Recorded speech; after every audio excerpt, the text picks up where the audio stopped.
más de una hora. La verdad que yo he hablado con varios diseñadores, con ingenieros, y cada vez que tocamos este tema se va por lo largo. Pero bueno, vamos a condensarlo en una hora y dejarle referencias para que puedan investigar y bueno, ustedes mismos también hacer sus conclusiones. Después entraremos en calor con los criterios de diseño según la normativa actual.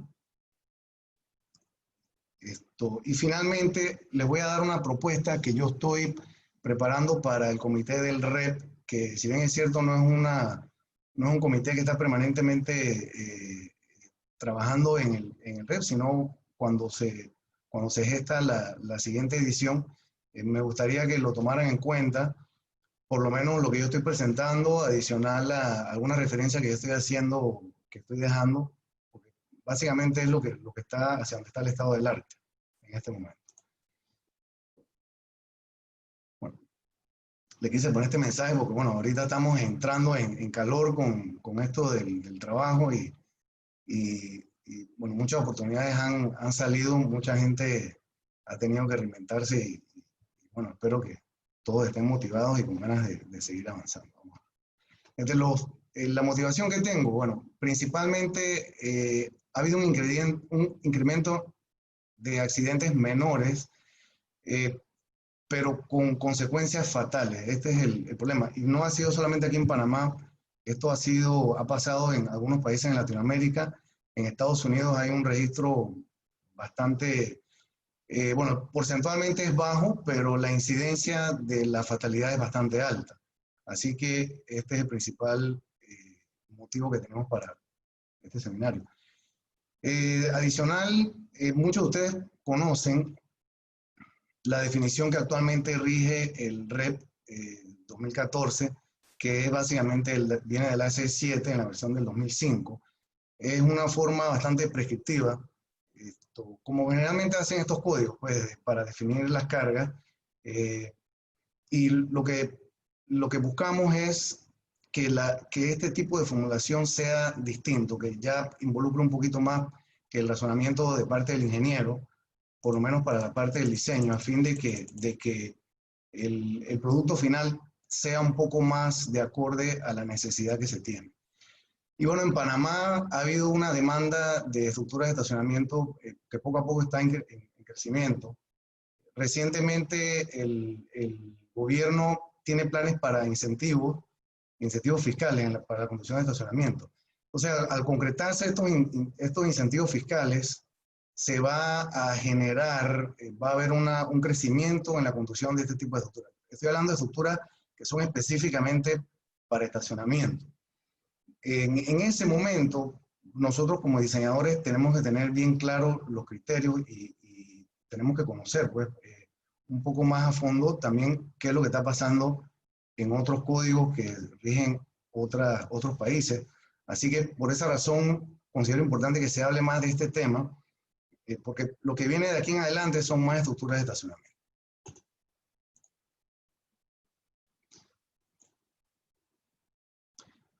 Objetivos principales, las normas, la normativa actual debe ser aclarada. Algunas personas me han preguntado sobre temas un poco básicos, bueno, básicos cuando uno lo analiza. Por lo menos en estos días me hicieron la pregunta de cuál era la velocidad de diseño de un vehículo que impactaba una barrera de impacto. La verdad, digo, me lo hizo una persona que no es diseñadora y me llamó la atención que bueno, en la referencia del AS7, bueno, del 05, sí habla de dónde sale o cuál es la velocidad, pero directamente en el código no se ve reflejado. Así que es importante aclarar esta duda. Número 2, vamos a poner la mayoría de los casos que son comunes en nuestros medios. Y bueno, como les comenté, la metodología que tenemos preparada para la nueva carga de diseño. Bueno, ya entrando en materia, vamos a comenzar con la primera parte, tratando de aprovechar el tiempo al máximo. Los conceptos principales que voy a abarcar dentro del diseño de la normativa actual incluyen la determinación de la carga de diseño según el AS705, seguido de una descripción de los tipos de barrera. Les voy a hablar de algunas ventajas y desventajas para que lo consideren obviamente al momento del diseño. Y nuevamente repito, la referencia actual que tenemos en la bibliografía del REP es la del AS7 del año 2005. O sea, si estamos viendo las siguientes versiones del AS7, realmente nos estamos adelantando un poco más allá de lo que tiene de lo que es la bibliografía que usamos como referencia en nuestro código. Y según tenga tiempo, vamos a hablar un poquito también de otros sistemas que no son comunes en nuestros medios. Al menos le voy a dar un pequeño pantallazo. Bueno, para comenzar a hablar específicamente del tema, la carga de diseño se define todo básicamente en este párrafo, que es el 705. Es una carga horizontal que se aplica en cualquier dirección en el plano horizontal, siendo la más crítica la que es perpendicular al eje de los elementos de contención.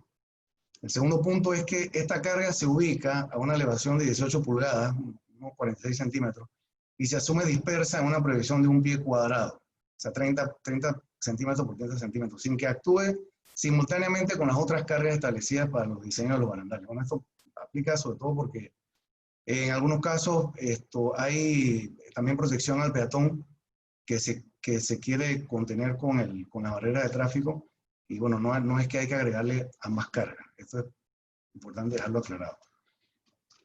Esta carga es aplicable para vehículos livianos o vehículos de pasajeros que en el lenguaje común se refiere a 8 pasajeros o menos. Esta carga no aplica para camiones, para buses, para vehículos de carga. En estos casos se tiene que diseñar, según indica el 705, por cualquier método aprobado. En las versiones del 2010 en adelante, bueno, ya se pone específicamente que se usa el manual de puentes de AASHTO. Pero generalmente, bueno, es una buena referencia en caso de que haya vehículos más pesados o estacionamientos que incluya vehículos pesados. Se puede, en este caso, en el caso de usar el reglamento del AASHTO, usar ya configuraciones que están preestablecidas, y entonces se usan las recomendaciones que están en la guía de diseño de AASHTO para puentes. Ahí está lo de la velocidad de diseño, el rating que tiene la barrera, etc. Esta carga de diseño, la que tiene el código y que la ha tenido desde los años 80, que es cuando comenzó a usarse el código, proviene de recomendaciones hechas por el National Parking Association, específicamente un grupo de consultores que se llama el PCC, que es el Parking Consultant Council. Este consejo hizo un documento en los años 70, trabajó un documento que se llama Provisiones recomendadas para códigos de estructura de estacionamientos abiertos. Este documento está disponible, es un documento público en Estados Unidos, y se publicó en julio del año 80. Los resultados de ese documento venían de estudios realizados en la Universidad de Michigan, que fueron inicialmente usados para desarrollar los sistemas de absorción de impacto del vehículo. Generalmente estos sistemas de absorción de impacto en los vehículos tienen una velocidad mínima en la que ellos no generan daño, no generan deformaciones permanentes. Es más, en la mayoría de los casos no generan deformaciones. Y la velocidad en la que esto sucede para el diseño de estas pruebas es una velocidad de 5 millas por hora, o sea, 8 kilómetros por hora. Esta es la velocidad de impacto de la carga que usamos para diseñar las barreras. No es ni 15, ni 20, ni 25, ni un vehículo que por lo menos alguien pisó el acelerador por accidente en un recorrido de 10, 12 metros, o sea, no tiene que ver con eso, es una velocidad inferior. Eso es importante que los que están escuchando, los que están viendo, lo tengan claro.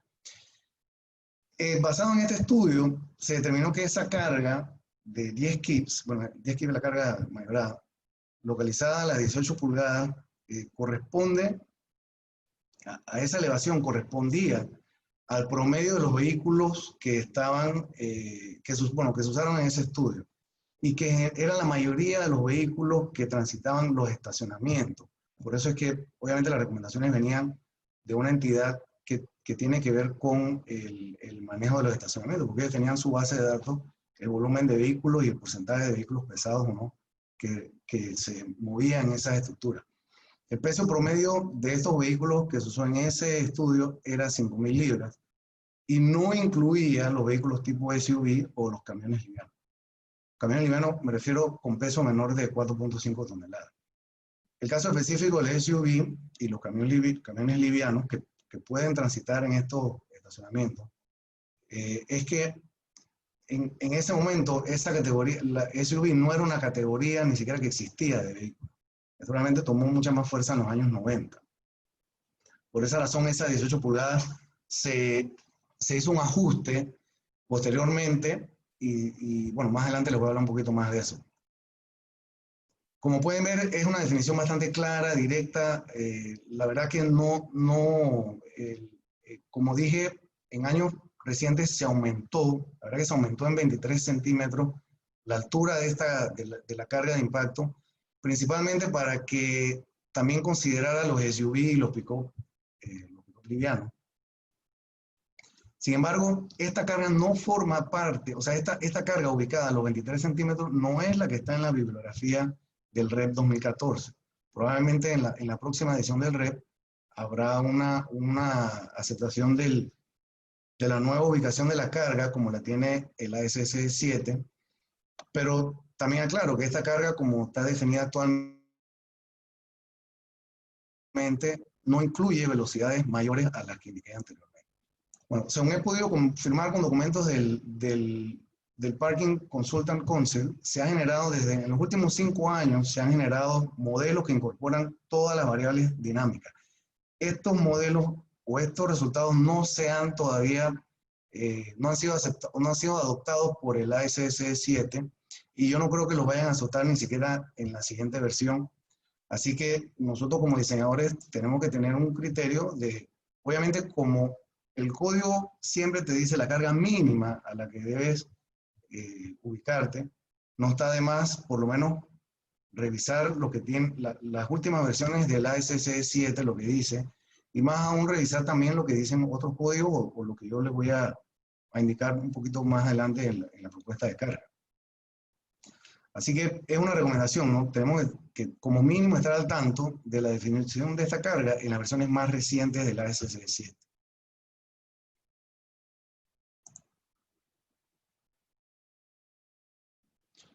Bueno, entrando ya directamente con las barreras de tráfico, les voy a dar una descripción breve de los 3 tipos de barreras que son comunes en Panamá.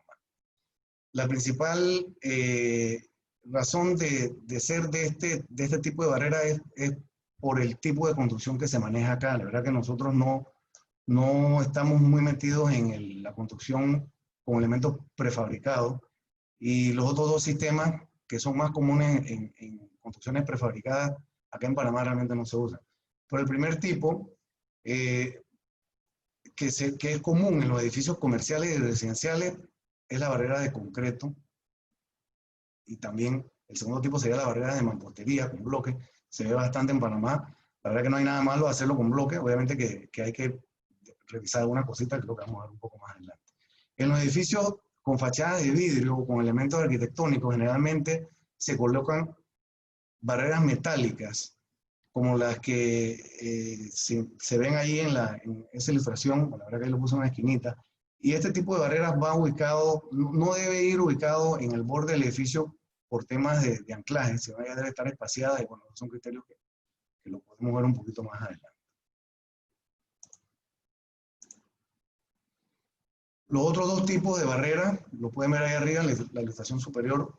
Me gusta mucho la de cable, son cables de media. Aquí en Panamá hay mucha experiencia de uso de cable para el sistema posttensado. Bueno, es básicamente eso, con unas cuñas que se usan específicamente para este propósito.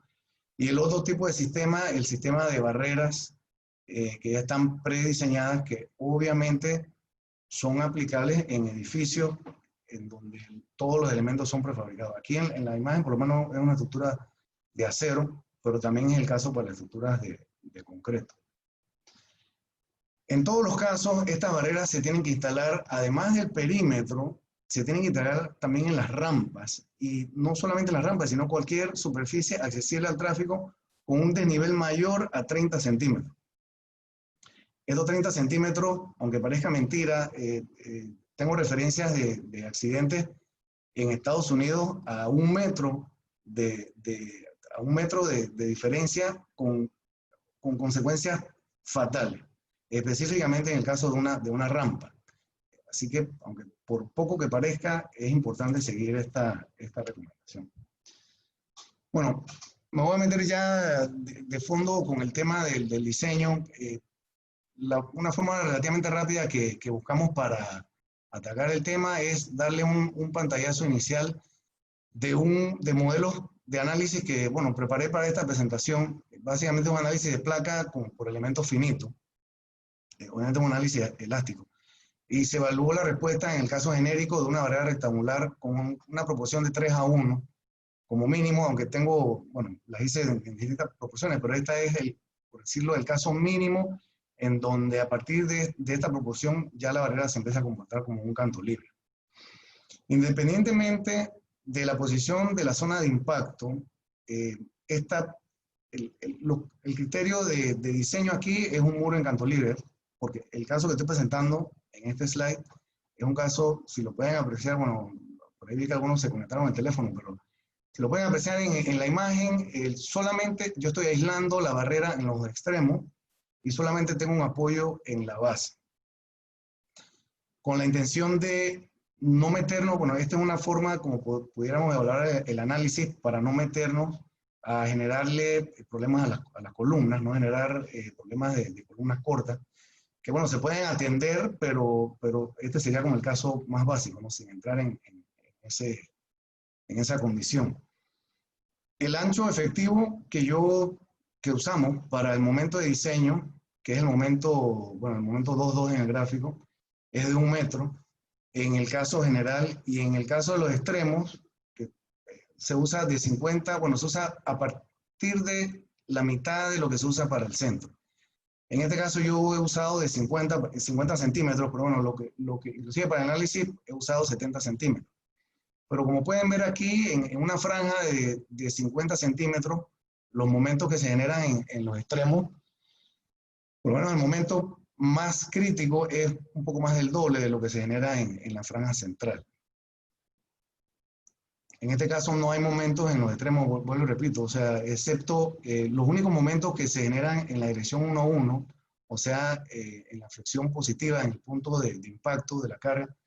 Lo que básicamente ven ahí resaltado en azul es el refuerzo para momentos positivos, que generalmente no va a predominar en este diseño, pero sí es bueno que se use para verificar la capacidad menos a nivel local. Le doy ahí alguna referencia. Bueno, en este caso el momento ese positivo era 35.2 toneladas por tonelada centímetro. Obviamente los momentos negativos en la base, en el centro, andaban por el orden de las 150, 160 toneladas centímetros. No es un momento que predomina el diseño, pero sí es importante considerarlo para poder colocar y verificar el refuerzo mínimo que usamos en la posición horizontal.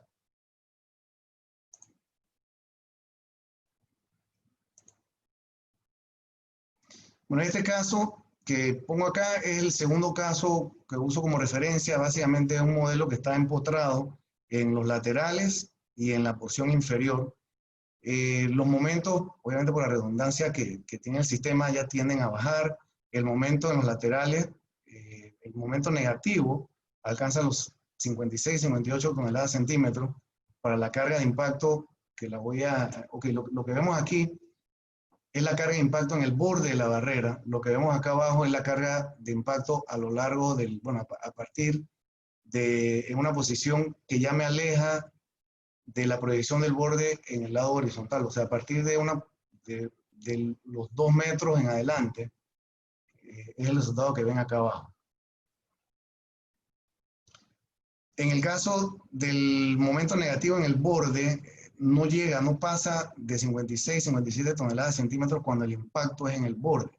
Sin embargo, a medida que ese impacto se aleja un poco, como lo van a ver aquí en la siguiente gráfica, ese momento negativo aumenta. Y bueno, el momento máximo generalmente llega a ser la mitad del momento de diseño en la franja, el momento negativo de diseño en la base. En mi caso, lo que yo obtuve aquí fueron 75 toneladas centímetros en el extremo, el momento negativo.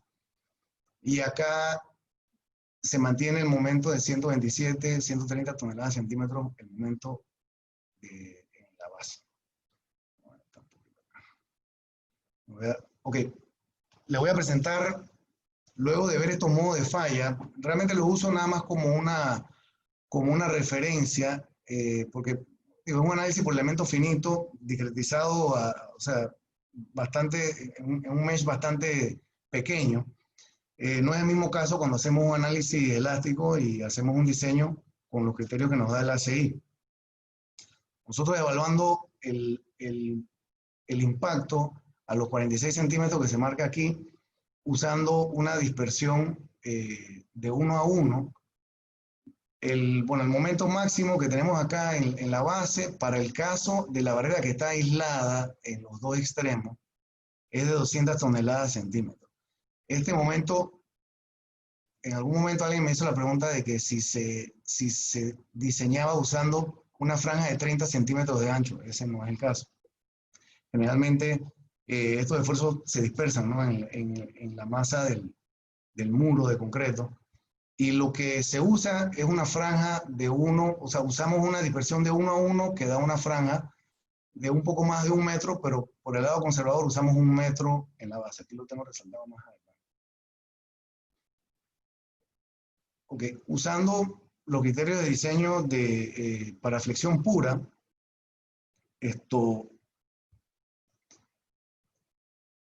el muro que estoy usando tiene un espesor de 20 centímetros.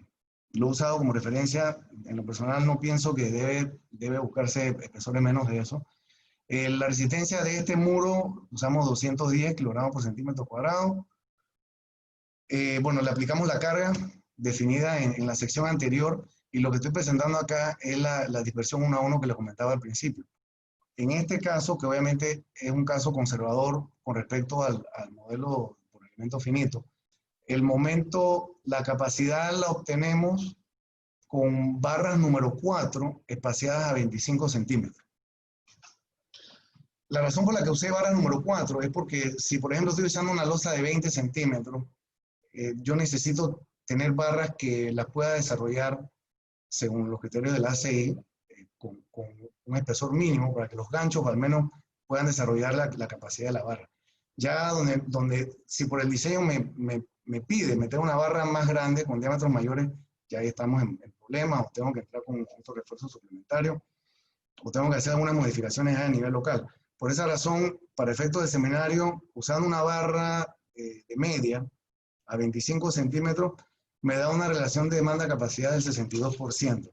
Ahora, importante que se acuerden que este factor de demanda-capacidad del 62% es con la carga actual, y más adelante van a ver lo que incrementa la carga cuando uso el concepto de energía.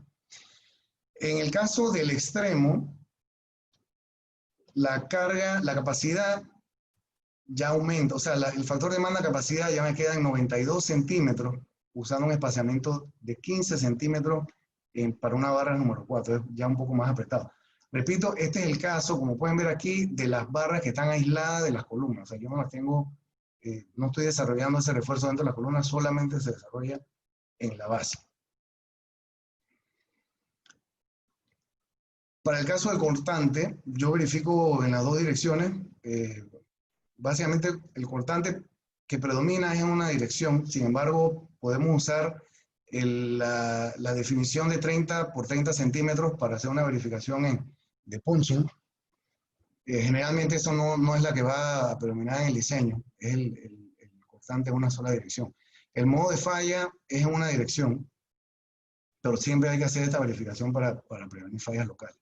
En el caso evaluado, el coeficiente de demanda-capacidad no pasa del 10%, lo que automáticamente también me genera una falla dúctil, que es por fricción, que es lo que tenemos que buscar, sobre todo para este tipo de elementos.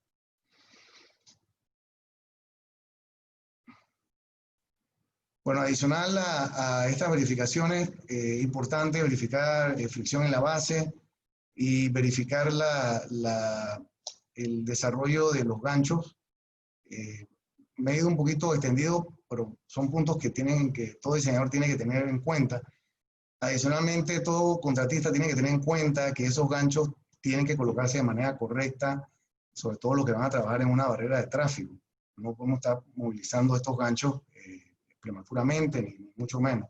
Lo digo por la práctica usual de la forma como se colocan los ganchos y y se revisan, que en el caso de una barrera de tráfico, la verdad que es fatal, o sea, le estoy cortando toda la capacidad. Bueno, adicional, vamos a entrar un poquito con los detalles, se los voy a dejar acá. Este fue el detalle de este muro, el número 4 a 25, en la posición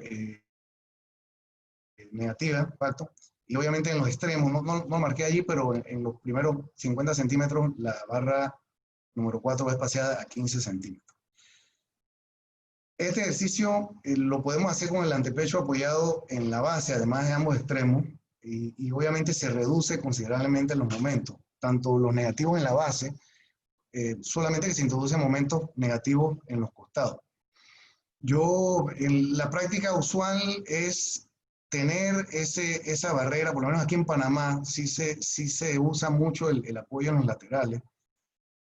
Para cargas mayores, para cargas de impacto más allá de esos 6 o de los 10 kips, esto se vuelve una necesidad, porque realmente los recursos de apoyar esto en la base, el elemento se va quedando sin recursos para desarrollar. El punto es que al momento que generamos el apoyo en los laterales, tenemos que acordarnos de verificar la columna para que no tenga problemas por columna corta. Esto pensando en los edificios en donde tengo una estructura una estructura con una gran masa en los pisos posteriores a los estacionamientos. El siguiente caso, la barrera de mampostería, básicamente es usado para el diseño, bueno, los criterios del ACI 530, usando bloques, obviamente, de uso estructural. Básicamente el protocolo de diseño es bastante directo. Una vez uno conoce la carga, estoy usando la misma carga, estoy usando la misma dispersión, y lo que se obtiene en este caso es que la capacidad con una barra número 4 a 20, para buscar una falla dúctil, la capacidad es o sea, el factor de demanda capacidad estamos hablando del 95%. Como pueden ver, digo, es un factor ya un poco alto, la verdad que en mi caso ya está en el límite, ¿no? Yo por lo general arriba del 90 ya voy buscándome otra alternativa. Generalmente me gusta trabajar entre el 85 y el 90 para estos elementos, para este tipo de elementos. El cortante se cumple. Bueno, los muros de bloque que estamos usando, el muro de bloque que estoy usando acá es un muro de 20 centímetros igualmente. Por esta razón, he hecho análisis con bloques de 15, pero como pueden ver acá, digo, si voy a usar un refuerzo corrido y estoy obteniendo un factor de demanda capacidad de 95% con 20 centímetros, la verdad que ya usar menos de 20 centímetros se vuelve un reto. Se pueden generar, bueno, elementos de amarre, algunas columnas de amarre que se puedan reforzar.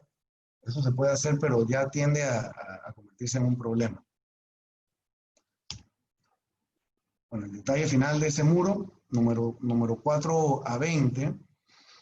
En el caso del muro, en este caso que tengo aquí evaluado, usé un muro de mampostería a lo largo de todo el nivel, asumiendo que fuera el último nivel de estacionamiento. Por esta razón, el fallo, la carga que estoy evaluando es un canto libre en la base del muro.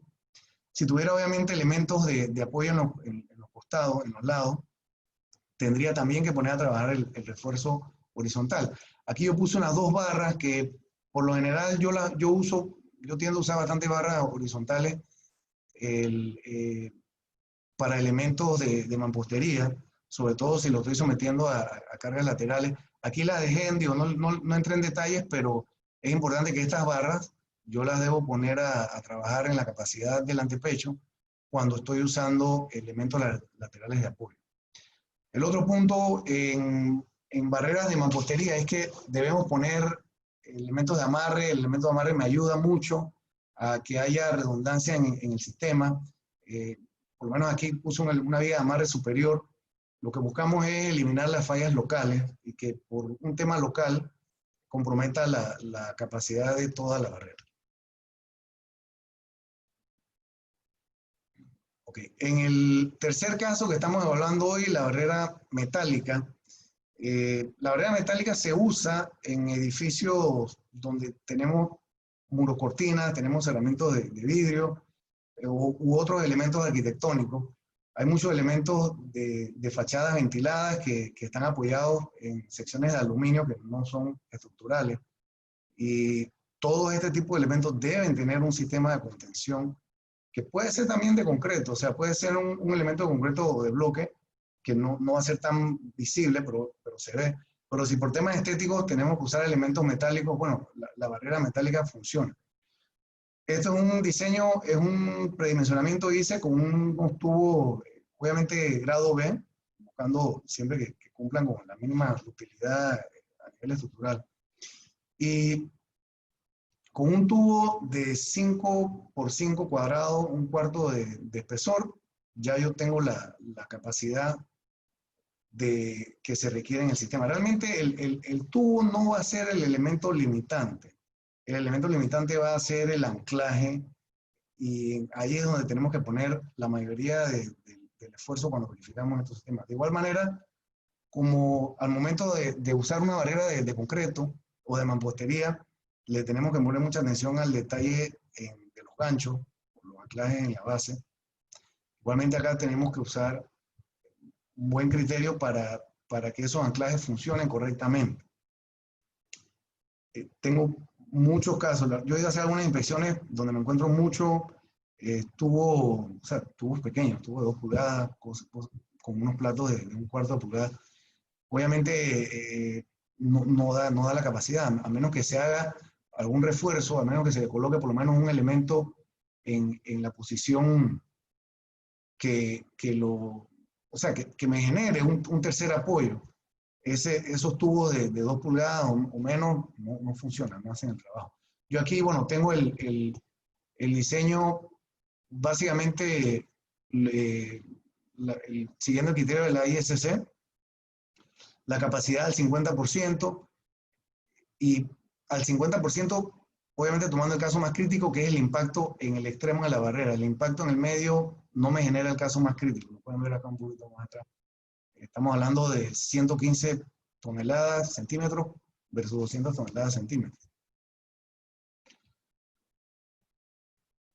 El cortante, obviamente, tiene que ser inferior, en este caso es 23%, la demanda capacidad. Y bueno, aquí le pongo básicamente el resumen, lo que se trabajó en este plato. Este plato tiene los rigidizadores que no lo muestro, pero estoy usando pernos de 3/4, o sea, necesito 6 pernos de 3/4 para desarrollar un 97% de demanda capacidad. Eso cuando pongo a trabajar las barandas con esta configuración que se tiene acá. Así que es importante que lo tengan en cuenta. Que pernos de menor diámetro probablemente no le va a dar la capacidad, a menos que tengan una configuración distinta. Bueno, como resumen, importante, ¿no? Vimos algo de las cargas. Las cargas que estamos hablando que son 26.7, 27 kilonewton, es la carga de diseño actual a 46 centímetros. Los tipos de barreras que hay en nuestro medio realmente estos van a ser siempre o van a ser de concreto o de mampostería reforzada o van a ser barreras metálicas. Otras opciones te dan mayor utilidad al sistema. Bueno, lo que quiero comentar brevemente en esta última parte, que lo vamos a hacer lo más rápido posible, hice un pequeño análisis empleando los conceptos de energía. Principalmente lo que quiero que vean es que, o sea, un impacto no es para nada un evento estático, ¿no? O sea, existe una carga que entra es un evento súbito, es un evento en un tiempo muy corto, en donde hay una transferencia de energía bastante grande. Así que el concepto que muchos de nosotros ingenieros, bueno, conocemos desde que estamos en la universidad, empleando el principio de trabajo de energía, básicamente se puede despejar de allí lo que es la energía cinética total del sistema. Bueno, básicamente empleando el principio del trabajo neto, el cambio en la energía cinética, yo puedo despejar de esa ecuación que vemos allí, yo puedo despejar la distancia, lo voy a poner un poquito más adelante, y la distancia que tengo en la ecuación es la deformación del sistema. La deformación del sistema es la deformación del vehículo más la deformación de la barrera. Sin embargo, la deformación de la barrera es bastante difícil de determinar porque esto es un evento, es un impacto demasiado rápido, es bastante difícil determinar lo que pasa en todos los tipos de barreras. Por esta razón, lo que yo estoy proponiendo es que se use como referencia la deformación en el vehículo. La deformación en el vehículo, según la velocidad, o sea, la deformación del vehículo se presenta siempre en función de la velocidad. Y existen estudios en Estados Unidos que ya tienen todo esto documentado. La verdad que en los últimos 30 años, la NHTSA, que es básicamente el organismo que tiene que ver con la seguridad en las autopistas, ha documentado lo que pasa con el impacto de múltiples vehículos. En base a esta información, nosotros podemos tener la deformación, que es la que se genera según distintas velocidades. Yo lo que he presentado básicamente es es una gráfica que me da el aplastamiento del vehículo en función de la velocidad de impacto. Y si yo conozco esta información, o si yo sé por lo menos con qué velocidad voy a diseñar la barrera, ya yo tengo la velocidad y ya yo tengo una forma de calcular la deformación del vehículo a esa velocidad.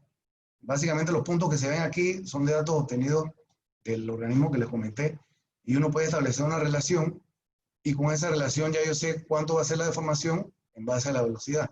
Los datos yo se los dejo, como le dije, en la página web de nosotros. Si yo veo esta formulación, la velocidad, y lo comparo con los criterios de diseño actual, la velocidad según el REP 2014 es la línea azul que vemos acá abajo. Aquí están los 10 kits. La velocidad de diseño según el código europeo, la de nosotros acá anda por los 48, 47 kilonewton. El código europeo lo tiene en 150 kilonewton, aproximadamente 3 veces. Ellos no lo expresan como mínimo, pero sí lo expresan en el sentido de que si no hay información de la deformación, se puede usar este valor, y ya con eso puedo diseñar la barrera. Yo lo que pretendo presentar es un rango en la fuerza, en donde para casos en donde hay un requerimiento mayor de la capacidad, yo puedo usar una fuerza mayor según la velocidad. Por lo menos aquí si vamos de 15 kilómetros por hora a 20, hasta 25, 27, yo tengo un rango en donde yo puedo obtener la fuerza de diseño de una manera racional. O sea, yo puedo calcularlo. Y de esta manera de esta manera puedo cubrir un universo mayor de posibles cargas de impacto que actualmente no las cubre el criterio de la ASSE7. Bueno, las conclusiones, ya para terminar, la verdad que el tiempo ha sido nuestro peor enemigo. Es importante usar una fuerza de diseño que dependa de la velocidad de impacto y obviamente limitando la masa de los vehículos que van a transitar. Yo recomiendo incorporar una tabla con los resultados obtenidos para distintas velocidades, en la cual se use una velocidad mínima de impacto de 15 kilómetros por hora, que es prácticamente 3 veces la velocidad de impacto que se tiene actualmente. Pero ya estamos claros que esa velocidad de impacto no cubre eventos fuera de lo normal. Esa velocidad de impacto lo único que cubre es eventos que no deformen mucho o que no deformen en nada el sistema de absorción de impacto de los vehículos. La ductilidad en el sistema de la barrera debe emplearse como un factor de desempeño y no debe reducir la carga de diseño. Esto lo pongo porque claro que existe la tendencia a incorporar la ductilidad en el sistema de barrera, pero es muy difícil tener un valor que funcione para una variación tan importante en todos los sistemas de barreras que se pueden usar. Existen suficientes datos de formación de vehículos en colisión frontal para sustentar el criterio que acabo de presentar. Los últimos dos puntos, los detalles, hay que tener mucha atención a los detalles. Como decía el profesor Ramiro, básicamente, si no me cuido en los detalles, no voy a tener un comportamiento dúctil, que es lo que queremos para este tipo de sistemas. Y obviamente tengo que tener cierta redundancia en la fijación de los anclajes, desarrollo de los ganchos, entre otros. En el caso de la mampostería, importante especificar los tipos de materiales que usamos, los datos de los morteros, los bloques que sean de uso estructural, entre toda la otra información que debo colocar en las especificaciones. Y bueno, en el caso de la estructura metálica, ojo con los tubos de inferior desempeño. Esos tubos grado A, la verdad que sobre todo en este tipo de diseño, no debemos considerarlo porque obviamente no tienen la utilidad que se requiere. Así que bueno, yo con esto les quiero, bueno, las últimas recomendaciones, la propuesta del RED, importante para aceptar estos criterios, hacer algunas pruebas. Me gustaría involucrarme con la tecnológica, hacer algunas pruebas, principalmente con el tema de la rigidez en la base, que también empieza a tomar ya algo de consideración cuando las cargas son mayores. Una vez ya contemos con los resultados de estas pruebas, vamos a poder generar detalles mínimos que, bueno, más adelante se puedan usar para verificar los criterios mínimos de contención en una inspección de seguridad del cuerpo de bomberos o ese tipo de manejo, ¿no? Lo ideal es generar algo que pueda ser usado más adelante para verificar fácilmente si el proyecto cumple o no con los requerimientos que se tienen para este tipo de elementos de seguridad. Así que bueno, ya con esto cerramos el seminario. La verdad, si tienen preguntas, no sé, Yanis, si tienes por ahí No, si tienen de alguna pregunta, tengan... no hay ninguna pregunta por ahora. Vamos a ver si se motivan y escriban algo allí, alguna pregunta. ¿Tienen alguna pregunta? Ya te voy a compartir. Pueden escribirla en el grupo del chat. Pero unos minutos para ver si tienen. Y bueno, la conferencia fue bastante interesante ese tema de las barreras de tráfico en los edificios, ¿no? Que ese tema está bastante vigente ahora mismo. Ahí hay una pregunta de Rebeca Prado, dice. Sí. El espesor recomendado para el plato de anclaje y sus dimensiones cuando la barrera es metálica, dice. Bueno, el plato que yo usé, que la verdad que lo pasé un poco breve porque tratando de cubrir todo el tiempo, yo usé 16 milímetros. Y para ese plato de 16 milímetros, me cumplió con unos rigidizadores, porque obviamente los tubos que estaba usando eran de 5x5. Si se está usando un tubo mayor, de mayor sección, ya el rigidizador prácticamente no está trabajando y yo pienso que con 16 milímetros se cumple. Bueno, este fue porque fue un cálculo que hice preliminar para el seminario, pero yo he metido platos de 3/4, de 19, pero los pernos siempre, o sea, con 4 pernos de media que me he encontrado, o sea, con 4 pernos de media no da. Ahora, si yo estoy apoyando la barrera o sea, no solamente en la base, sino con, vamos a decir, un pie de amigo o algún elemento de ese tipo, ya se reduce la demanda en la base y más que todo ella lo que predomina es el cortante y es un poco más fácil de manejar. Pero si nada más tengo un apoyo, un solo plato, por lo menos yo pensaría en 16 milímetros. Bueno, Juan Carlos, aquí hay otra pregunta de Jorge Chávez. El elemento de elementos finitos lo modelaron como un elemento shell. Sí, correcto. Correcto, un elemento tipo shell. Sí. ¿Tienen alguna otra pregunta? Espera, te voy a compartir un momentito pantalla. Okay. Mientras no, si se animan.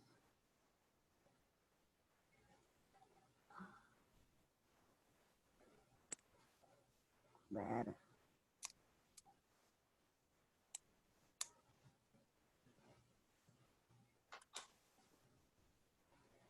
Vamos a ver. Todavía no tienen... espérate. ¿No hay más preguntas? Bueno, A ver, el chat. entonces... Déjame asomarme para por aquí. Me cuesta ver el chat. Bueno, yo estoy viendo acá una... Sí, ¿hay una pregunta? Sí, lo estoy viendo acá. Sí. Bueno, en los accidentes fatales que han ocurrido, que si se ha comprobado mala praxis o fallas de diseño. Bueno, yo no he estado involucrado en estos accidentes estos accidentes fatales. La verdad que ninguno de los dos yo he tenido que ver. Sí, digo, vi las imágenes, ¿no? Igual que todo el mundo. Lo que pasa es que en el caso general, y lo voy a decir en general, y ha pasado en Estados Unidos bastante, que es donde bueno, me he involucrado un poco obteniendo información. Generalmente la velocidad de impacto bueno, existen 11 casos en Estados Unidos en los últimos 10 años. En esos 11 casos, en todos los 11 casos, la velocidad ha sido mayor a las 5 millas por hora. Entonces, si estamos usando un criterio que como base tiene una velocidad que, bueno, es de 5 millas por hora, 8 kilómetros por hora, obviamente cualquier falla que se vea, o bueno, lo que ha pasado es que las velocidades han sido comprobadas que han sido mayores a esa velocidad mínima. ¿Cómo desempeña el sistema? Es difícil saberlo, ¿no? Porque no está involucrado. Esa es alguna otra pregunta. ¿Tienen alguna otra pregunta? Bueno, si no tienen alguna otra pregunta, ya bueno, ¿Hay una más? Acá. Sí, tengo una aquí. ¿Cómo pregunta de nuevo? Ok, dado a que son cargas estándar, ¿considera usted que sería oportuno detallar detalles típicos de barrera y plantearlos en el REP? Bueno, a mí me gusta esa idea. A mí me gusta de que si se define o sea, estas cargas actuales son relativamente fáciles o sea, es un diseño que no tiene mucho requerimiento. Pero si ya se acoge los criterios, estos dinámicos, yo pienso que sí se puede por lo menos generar para una velocidad como lo tiene el AASHTO. O sea, el AASHTO, si yo tengo una velocidad de diseño de tanto, entonces este tipo de barrera tiene un desempeño así. Eso se puede hacer. Si yo tengo una velocidad de diseño máxima vamos a decir que se estableciera 20 kilómetros por hora, bueno, yo ahí genero un detalle o algunos detalles y se pueden presentar como unos detalles estándar. Obviamente, para que se introduzcan en el REP, se tienen que hacer pruebas, ¿no? Porque ya involucrarlo en un código de referencia tiene que tener pruebas en donde uno mida el desempeño. Pero las pruebas se pueden hacer con cargas estáticas, o sea, no tiene que ser carga dinámica, porque de alguna manera yo tengo cómo relacionar la velocidad de impacto a una carga estática, como bien está planteado, como bien lo planteamos. Aquí hay otra pregunta. Sí. Dice, el diseño se entiende es para que la barrera se mantenga relativamente intacta luego del impacto o que se deforme y retenga el vehículo, aunque se deteriore. Bueno, el criterio actual es para que la barrera, es la carga con la barrera sin deformación. Esa es la carga máxima. Obviamente si la carga se deforma, por lo menos a nivel de diseño, yo debería incorporar esa deformación en la formulación de la carga. Pero en el caso actual no, es para que la barrera no se deforme a esa velocidad actual, o sea, a los 8 kilómetros por hora. La última pregunta que veo acá, ¿recomienda usted que para cada proyecto se calcule la velocidad que pueda desarrollar el vehículo en función de la longitud de recorrido en la planta del edificio? Bueno, yo hice una prueba, hace poco en un área abierta. Yo medí, por lo menos en el carro que yo uso, que no es un carro deportivo ni nada de esto, y yo marqué 7.50 y marqué 10 metros. Bueno, a esa distancia de 7.50, con el pie acelerado al máximo, ese carro que no es un carro, repito, no es un carro ni motor muy grande ni nada de esto, ese carro desarrolló 15 kilómetros por hora. La verdad que a mí se me quedó eso no grabado, por eso fue que lo mencioné también ahí en el video, porque a una velocidad con un desplazamiento de 750, que yo pensaría en cualquier caso que es una medida estándar de un estacionamiento más, vamos a decir, medio carril o un poco más, en donde por equivocación yo pisé el acelerador y no tengo ninguna barrera. Con 750, cualquier vehículo, ¿eh? La verdad que lo hice con un vehículo, como repito, cualquier vehículo llega sin problemas, debe llegar a 15 kilómetros por hora. Entonces, por esta razón yo pienso que sí debería, por lo menos, si yo en las proyecciones de las rampas, a mí una rampa de bajada, en bajada por lo menos, tiene relativamente más riesgo que en una porción en donde no hay, donde solamente estoy estacionando el vehículo. En la proyección de la rampa, yo considero que se debe usar una velocidad inclusive mayor o introducir elementos para reducir la velocidad. Pero en el último caso, que se hable de una velocidad mayor. Pero como digo, lo mínimo que debemos considerar es esos 15 kilómetros por hora en el caso del análisis este dinámico que estamos hablando. Bueno, ¿No parece que ya? Sí, parece que ya terminó esta sesión de preguntas. Le damos las gracias a Juan Carlos Villalba, a nuestros patrocinadores y a todos ustedes por asistir a esta actividad organizada por el Colegio de Ingenieros Civiles. Aquí, para poder estar al tanto de todas nuestras actividades en el colegio, pueden seguirnos en nuestras redes sociales en Facebook, Twitter e Instagram. Y reitero, muchas gracias y pueden darle le dan un aplauso virtual acá al conferencista, que fue una excelente conferencia. Gracias. Bueno, gracias. Nos vemos en las próximas actividades. Nos vemos en las próximas actividades. Le estaremos informando por nuestras redes sociales. Y muchas gracias. Gracias.